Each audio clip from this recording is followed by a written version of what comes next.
For Sri Lanka's recovery, what does this mean as we look at not just securing stability? Now we are at the crossroads of a major tension and warfare. Sri Lanka's waters, or international waters closer to Sri Lanka, was chosen to sink this ship. So when we talk about the economic implications, what does this mean from the Middle East to oil prices as well? Right. First of all, thank you for having me. The impact is definitely going to be very high for Sri Lanka on a number of factors. The first thing is few people, we know that 20% of the world's oil and gas pass through the Strait of Hormuz, but also fertilizer. 1/3 of urea, nitrogen, fertilizer, methanol, they all pass through that. So this is going to have an implication in Sri Lanka in two ways, inflation. One is food in the medium to long term, and also with oil prices going up, all things could rise everywhere with inflation fueling the country. But the other thing is also our oil imports is around $4.5 billion US. So even a 15% increase on that, it's almost going to have the same impact that Cyclone Ditwa had on our current account. So that's the scale. I think 15%, if this goes on for some more time, at least touches 3 or 4 weeks, we could easily cross that mark. But it has to be sustained for a while.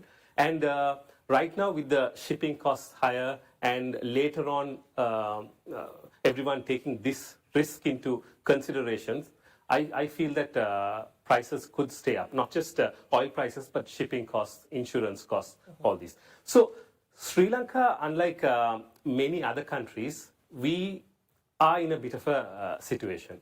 Because one thing is, of course, the fuel storage, it's also only around 5 weeks. For example, OECD countries have fuel reserves for up to 3 months. Countries like South Korea, up to 7 months. So, of course, this is something we have to work on in the future. But speaking about the impacts, with fuel prices going up, definitely the current account will have a hit. The currency will come under pressure. But if you're talking about, on the other side, remittances, $8 billion US worth of remittances comes from outside. And half of that comes from the Middle East. So entire cities, if you look at UAE alone brings around $1 billion US worth of remittances to Sri Lanka. And then you add Saudi Arabia, Kuwait. So those three alone, around $3 billion US. So that's almost the IMF program in a year. So when you have, especially states like Dubai, which are modeled around a brand image, when that takes a hit, that remittances coming down will have a major effect. Because right now, if you see, our trade balance is huge, negative. We have a large trade deficit, but it's only balanced because of remittances and tourism. And tourism too will take an impact. A hit with the rising oil prices, airline tickets going up, inflation, meaning the costs of operating hotels could go up. And then when airline costs go up, people would not travel distant flights. So these are having an impact. But coming on to at the macro level, we are in an IMF program, and unlike other countries, we have reserve targets to keep into mind. So, for example, after the Cyclone Ditwa in the recent December report, we have to, it's not a condition, but we are projected to hit a reserve target of $8.8 billion by the end of this year.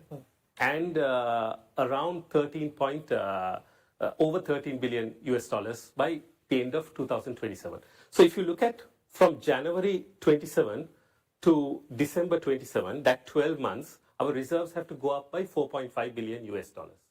So this is very critical. This is at the time, in 28 only we start servicing the principal on the bilateral, but at the same time, we are currently servicing multilateral debt and interest costs. So in addition to that, next year, we will have to build reserves up to $4.5 billion US. And one of the things that's in the IMF program is that Sri Lanka is expected to issue a international sovereign bond of $1.5 billion in 27, and another one of $1.5 billion in 2028. So in all this, reserve accumulation is a key factor. And in order to issue the bonds, in order to get our targets, we also need to get our sovereign credit ratings up. So the current Middle East crisis makes that very complicated. Because now when exports come down, obviously when there's a major impact and the US and European markets take a hit. I mean, I heard that gas prices have gone up in the EU region. So, of course, with that, we are heavily dependent on the US and European markets for almost half of our exports. So those can come down. Remittances, they can decline if there's a prolonged war.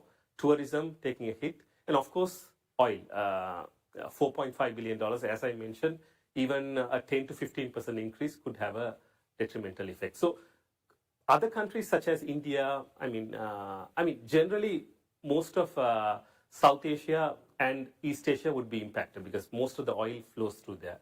But Sri Lanka, as I mentioned, has an additional problem because we are in a stage where debt sustainability is a key issue for the country.